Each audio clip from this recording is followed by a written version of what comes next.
Assalamualaikum Tribuners dan pemirsa Rian Surya. Jumpa lagi dengan saya Rifki Edgar. Dan kali ini saya sedang berada di depan pintu gerbang Pondok Pesantren Bahrul Maghfirah. Dan pada bulan suci Ramadan kali ini kami memiliki program cerita para kiai, dan rencananya kami akan masuk ke dalam Ponpes Bahrul Maghfirah untuk mengetahui lebih dekat Ponpes Bahrul Maghfirah yang ada di Kota Malang ini, terutama untuk ngobrol dan berbincang langsung dengan pengasuh Pondok Pesantren Bahrul Maghfirah, yakni Profesor Dr. Kyai Haji Muhammad Bisri. Yuk ikuti perjalanan kami di sini.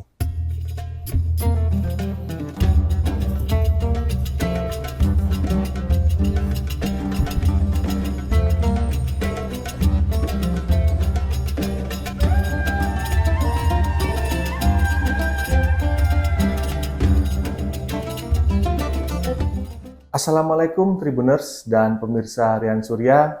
Jumpa lagi dengan saya Rifki Edgar yang kali ini akan memandu Anda dalam program Cerita Para Kiai. Program yang mengajak Tribuners untuk mengetahui lebih dalam tentang kiai yang memiliki pengaruh besar di Indonesia. Dan kali ini kita akan berbincang-bincang dengan Profesor Dr. Kyai Muhammad Bisri. Beliau merupakan pengasuh Pondok Pesantren Bahrul Maghfirah yang ada di Kota Malang. Beliau dikenal sebagai akademisi, guru besar teknik pengairan, serta tokoh pendidikan dan inovasi yang ada di Kota Malang. Selain itu, beliau juga merupakan mantan rektor Universitas Brawijaya pada tahun 2014 sampai tahun 2018. Nah, Assalamualaikum Prof. Bisri. Waalaikumsalam warahmatullahi kabarnya Prof? Baik-baik Mas Rizky. Nah, jadi gini Prof, sesuai tema yang kita angkat pada pagi hari ini tentang cerita para kiai. Nah, mungkin bisa diawali Prof, masa kecil Prof Bisri dulu seperti apa Prof? Ya, saya ini lahir di daerah dulu namanya Betek ya. Oh, Betek. Betek. Ya, sekarang Jalan Maijen Panjaitan atau Penanggungan. Penanggungan. Saya kecil di situ. Orang tua saya itu seorang kiai kampung ya, ulama kampung situ yang memang sejak kecil beliau sudah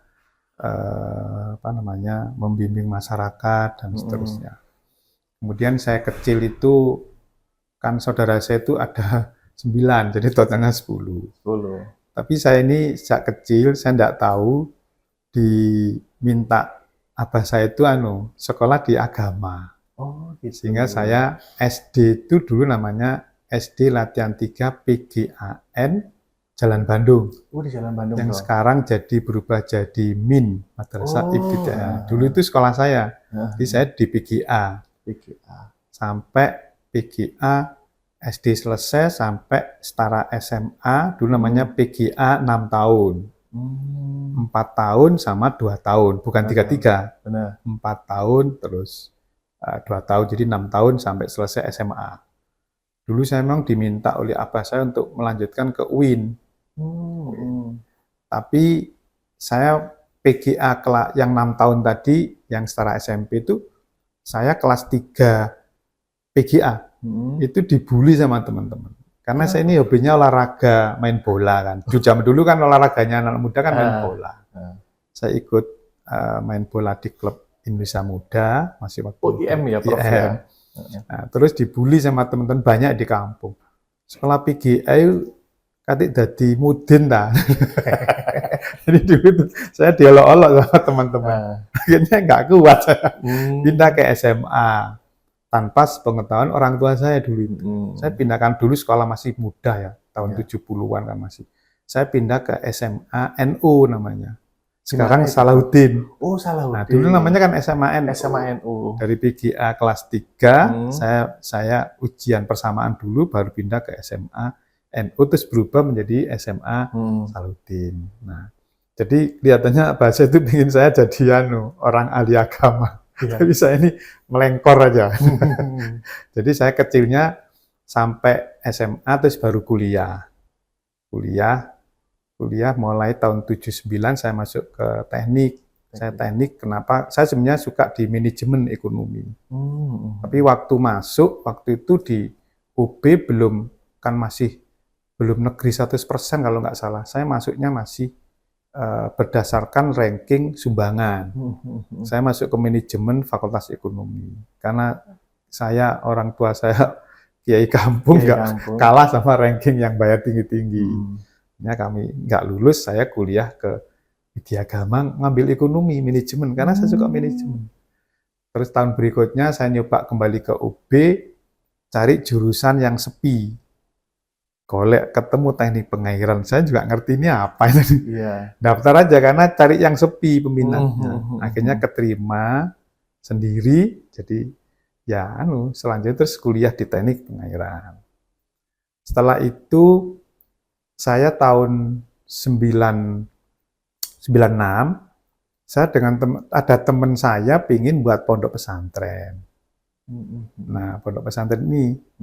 Nah, waktu itu saya matur ke abah saya, ada teman ngajak buat pos pesantren. Ya wis, gawe wong kayak kebaikan. Buatlah saya di sini beli tanah. Sama jamaahnya abah saya, 500 meter. Tahun berapa waktu itu? Tahun 96. Notarisnya saya masih ingat di Notaris Rudianto. Namanya Yayasan Al-Ma'rifat. Al-Ma'rifat. Nah, setelah itu berdiri sampai tahun 98 baru saya bangun satu. Itu ada sejarahnya itu, ada satu lokal yang hari ini itu masih ada. Tahun 98 saya bangun. Selesai, terus adik saya ini kan alumni dari Tebu Ireng. Saya kan bukan lulusan pesantren. Terus adik saya minta, Mas tak kelolani ya pondok Ya wis gak apa-apa, saya matur apa, ya wis kelola. Nah, dikelola adik saya. Dirubah namanya Pondok Pesantren Bahrul Mafiroh. Saya balik ke kampus, balik jadi akademisi, balik ke kampus. Terus baru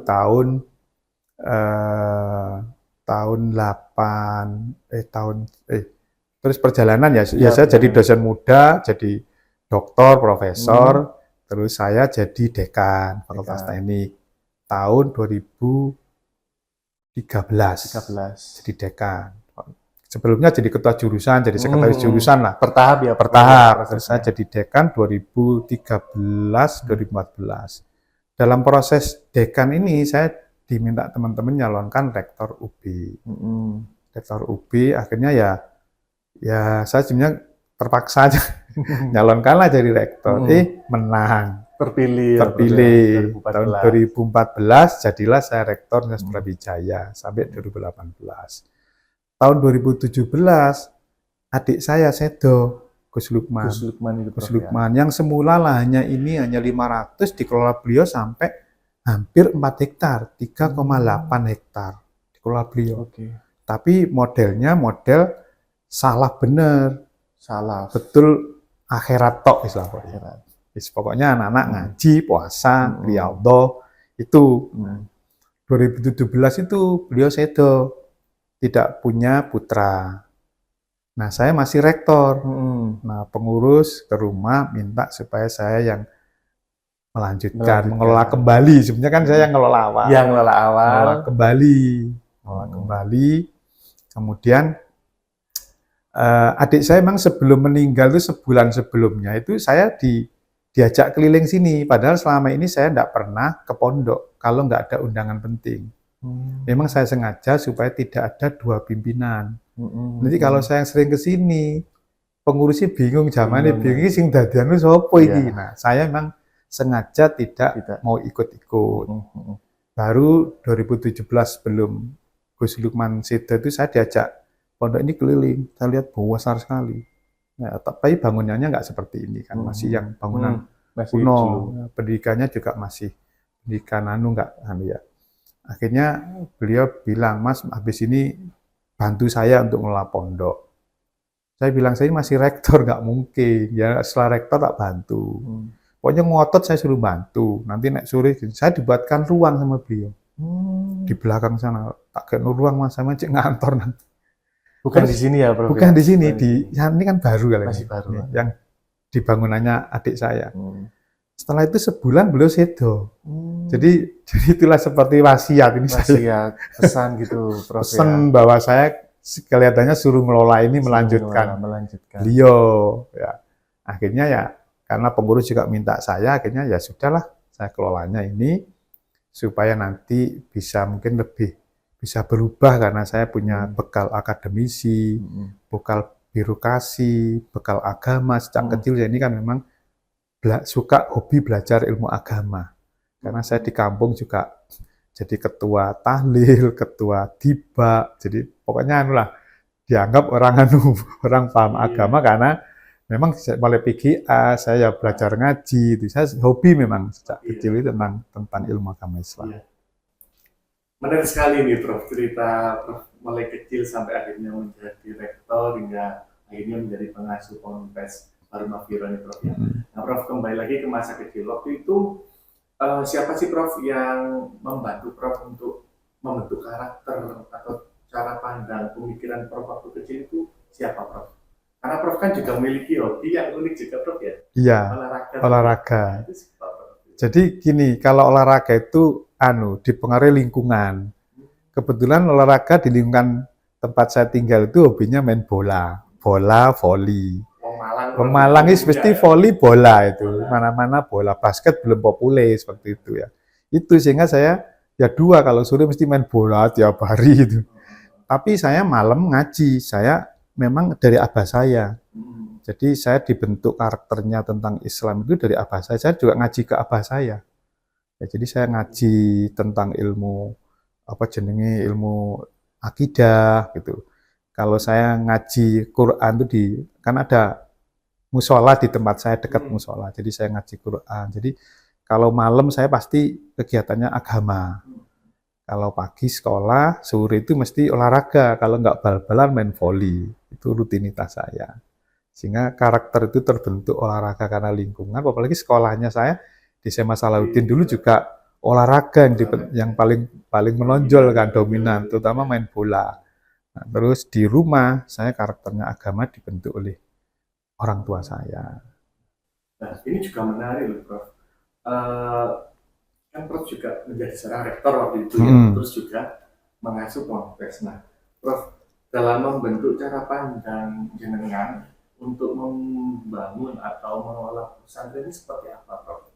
Waktu itu? Ya, jadi saya waktu itu sudah melihat adik saya mengelola pesantren. Ya, tapi saya nggak ikut-ikut karena saya nggak mau mempengaruhi pemikiran beliau. Begitu saya jadi tahun 2017, saya ini sudah mulai kesini lihat-lihat. Nah, ini dulu nggak ada ruangan ini, jadi masih sepi, masih kosong. Saya lihat, karena saya masih rektor, masih repot. Saya harus berpikir untuk merubah pemikiran tentang pondok pesantren. Saya ingin ada perubahan mindset. Karena awalnya adik saya itu, santrinya itu diambil dari mana-mana dan gratis. Hanya bayar uang makan ya, hanya bayar uang makan gratis dari Lampung, dari mana di sini. Terus mereka ansik memang belajar Islam, hanya kitab-kitab belajar itu ya. Jadi memang arahnya memang ya kayak pondok-pondok zaman dulu, sehingga sekolah formalnya tidak begitu teropeni. Saya terus masuk, saya bilang kan dulu itu anak-anak juga nakal-nakal yang mondok di sini. Jadi mungkin terpengaruh oleh pondok-pondok zaman dulu bahwa justru pondok itu tempat pendidikan anak-anak nakal. Ya, di situ seperti itu jadi kiai kan itu.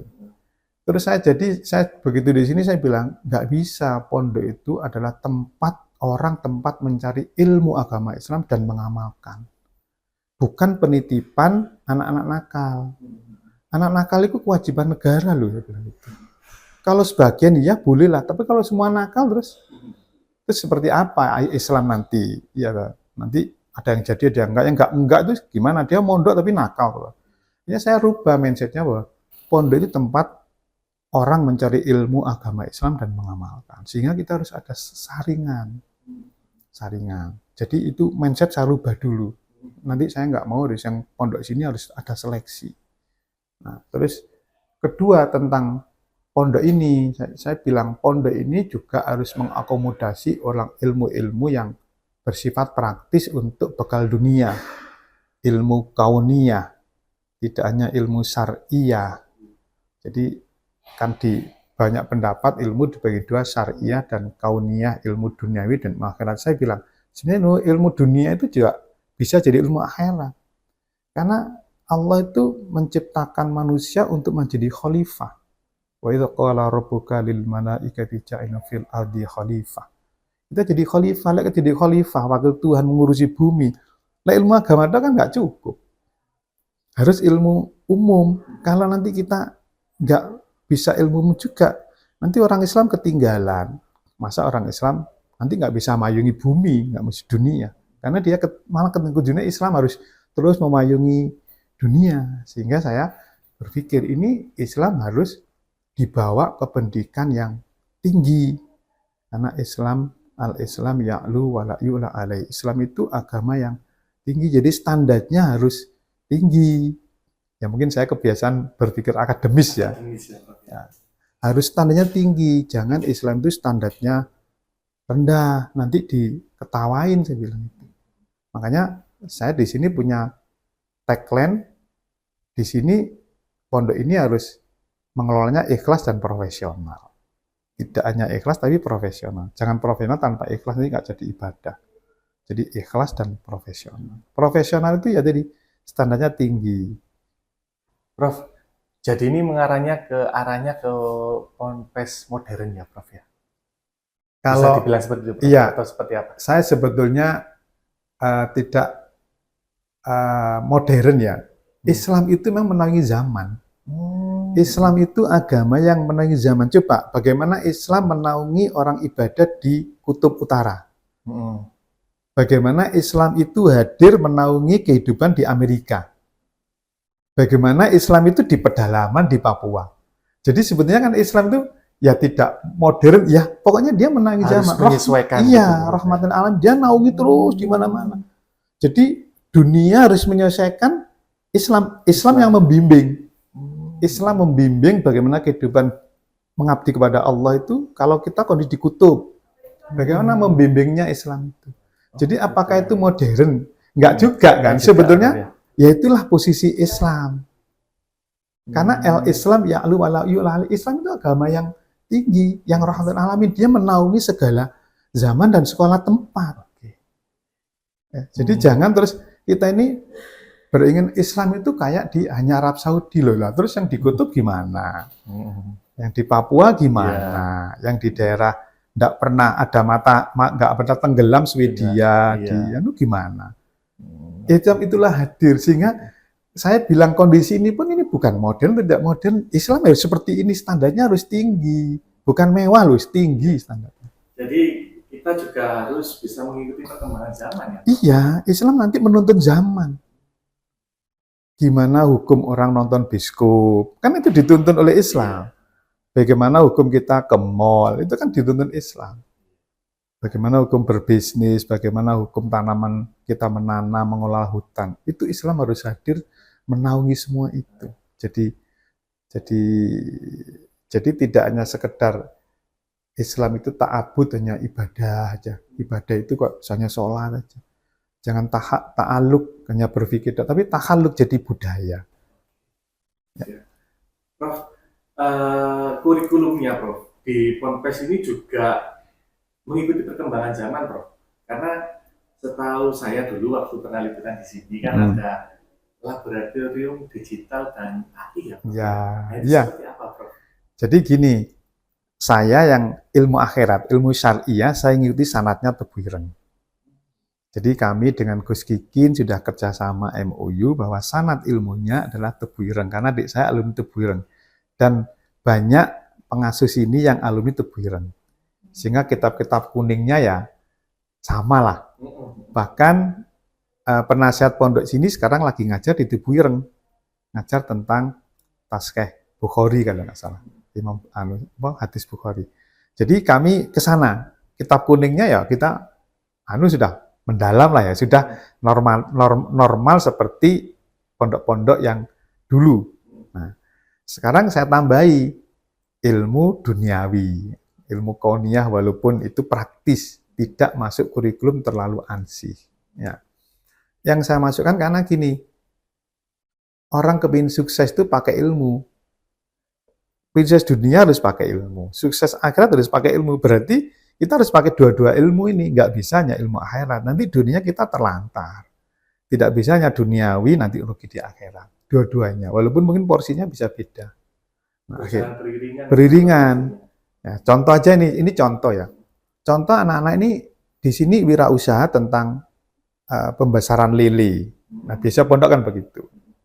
Saya sudah bilang, kamu nek pembesaran harus pakai ilmu perikanan, ilmu makanan. Tapi karena background-nya asli pondok, maka dikelolalah lele itu saya dapat bantuan itu dikelola. Dalam kurun waktu tertentu seharusnya panen itu malah kok nggak panen-panen. Sing anu itu besarnya kepalanya. Badannya tetap kecil, berarti lele sombong. Karena tidak pakai ilmu tadi, ilmu dunia, ilmu perikanan. Nah, oleh karena itu di sini saya tekankan harus visi misinya adalah kita harus mandiri. Jadi membentuk SDM yang mandiri. Mandiri untuk menyiapkan akhirat, mandiri untuk menyiapkan hidup di dunia. Sehingga ini ditopang oleh wirausaha. Makanya di sini ada mata pelajaran wirausaha, kita punya balai latihan kerja. Ada program petani milenial, ada program pedagang milenial. Jadi diciptakan anak-anak itu supaya hidup dan dunia nanti kalau nggak ikut negara ya jadilah pengusaha. Makanya di sini ada BM Mart, ada Pertasop, ada usaha lele, usaha ayam, usaha bebek, ada rumah potong unggas, ada kowi, ada macam-macam lah. Supaya anak-anak bisa, nah terus ada BLK. BLK itu Balai Latihan Kerja, anak dilatih kerja juga. Packaging, bagaimana membuat lain-lain, supaya punya modal untuk kehidupan dunia. Nah, terus Roisa itu karena sekarang zaman digital, nah kita buatkan laboratorium digital dan artificial intelligence. Selain kita punya laboratorium multimedia kreatif. Ada di atas itu, ada studionya, anak-anak bisa belajar foto, organisasi wedding, itu ada di atas. Jadi lengkap. Rasa kampus ya, Prof? Iya, memang saya ingin mengkombinasi antara din dan sains. Walaupun sains adalah bagian dari adin. Jadi saya ingin semasa ini adalah karena kalau kita mau sukses dunia tanpa sains tidak mungkin. Maka saya ingin kehidupan kita ya kayak sukses di dunia, sukses di akhirat. Saya yang orang gini bisa jadi rektor. Itu kan tanda petik orang memandang saya sukses di dunia.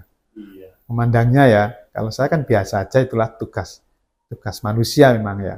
Jadi saya ingin dua itulah nanti hasil dari output ini mandiri di dunia maupun akhirat. Ini juga menarik, Prof ya, artinya kita juga harus berjalan beriringan. Nah sekarang gini, Prof, mungkin bagaimana sih Prof menjaga agar santri ini tetap kuat secara spiritual di tengah perkembangan zaman? Itulah ini latihannya di pondok ini. Di pondok ini, Bro. Latihan di pondok ini. Jadi nanti kalau jadi pilot, akidahnya kuat, sholatnya nggak pernah telat. Semuanya berbasis pada syariat Islam. Nanti jadi wali kota, nah itu tetap jangan terima, jangan korupsi, jangan itu karakternya dibentuk di sini. Makanya dia juga harus tahu hidup dunia di luar. Makanya ada digital, ya ada belajar marketing dia. Karena saya pingin anak-anak itu juga bahkan saya ini lagi mau ngerintis untuk kurikulum Cambridge di sini. Seperti apa itu, Prof? Cambridge itu standarnya kayak Cambridge di Inggris sana. Saya udah ketemu sama PJ Global, Pak Amin. Saya mau kunjungan ke sana, nanti kami akan ikut beliau. Metode pembelajaran Cambridge-nya. Bahasa Inggris, nanti suatu saat saya ingin di sini bahasa Arab. Jadi dua-duanya akan saya anukan, terutama bahasa ini sudah kita rintis untuk SD. Cambridge-nya ya. Mungkin insya Allah tahun depan sudah buka untuk kelas Cambridge. Kalau nanti berjalan, SMP-nya juga saya buka kelas Cambridge. Jadi saya ingin tadi sains dan din mau saya kombinasikan di pondok ini. Menarik sekali ya Tribuners ya, terkait apa yang sudah disampaikan oleh Prof Bisri ini, Prof. Nah, Prof, mungkin Prof, kalau kita berbicara masa depan, Prof ya, menurut jenengan harus seperti apa sih pesantren-pesantren di Indonesia ini, Prof? Seharusnya pesantren ini harus menjadi tempat pengembelengan ilmu akhirat dan sebagian ilmu dunia dalam rangka pembaharuan pemikiran Islam. Seperti Imam Ghazali, seperti banyak Al-Jabar, itu kan akidahnya kuat, tapi dia penuh ilmu pengetahuan yang luar biasa. Kalau Islam mau berjaya, Islam itu ya'lu walayula alaih, di atas. Kombinasi itulah diperlukan di era sekarang. Jadi di era sekarang diperlukan kombinasi antara sains dan din. Kalau itu jadi, karena makalah Imam Syafi'i jelas, man arada dunya fa'ali bil ilmi, wa man arada al-akhirah fa'ali bil ilmi, wa man arada huma fa'ali bil ilmi. Semua pakai ilmu. Sains berarti. Saat Islam itu kan di Quran banyak sains juga. Tentang hujan, sains. Semuanya Ada lengkap. Makanya mestinya kita sains dan adin bergandengan terus gini. Supaya kita bisa menemukan sesuatu. Saya kan menemukan sumur injeksi. Nah, itu kan satu inovasi sains ya, yang dan itu manfaat. Banyak loh Prof inovasinya. Iya, sekarang COVID juga ada bilik ya. Terus saya sekarang yang terbaru SDBSI. Saluran drenase berbasis sumur injeksi, sudah keluar hakinya tahun 2025 November kemarin. Jadi saya memang menggabungkan sains dan din supaya posisi kita tuh jadi tinggi. Jangan Islam dianggap jadul nanti. Islam agama eksklusif, tidak inklusif. Islam harus memayungi semua zaman. Kita jangan alergi terhadap zaman sekarang. Justru kita payungi. Dibutuhkan sains. Oke, baik. Prof, mungkin terakhir Prof, mungkin ada pesan, doa. Saya berpesan kepada para santri, jangan lelah untuk belajar ilmu agama Islam dan juga ilmu dunia. Gabungkan dua-dua ilmu itu supaya kita kalau berdoa Rabbana atina fid dunya hasanah wa fil akhirati hasanah wa qina adzabannar. Kita berbahagia hasanah di dunia dan di akhirat. Kita berdoa dua-duanya, tapi kita tidak pernah juga belajar sains. Nanti akhirnya kita seakan-akan keterbelakang di dunia ini orang Islam. Padahal Islam harus di depan, memimpin bangsa, memimpin negara, dan memimpin kebudayaan yang berdasarkan pada syarat Islam yang kuat. Apa yang disampaikan oleh Prof. Bisri ini bisa menjadi suri tauladan dan juga manfaat bagi para masyarakat dan tribuners dimanapun berada. Saya Rifki Edgar, pamit undur diri. Wassalamualaikum warahmatullahi wabarakatuh. So, makasih. Iya, sama-sama. Download Tribun X sekarang. Menghadirkan lokal menjadi Indonesia.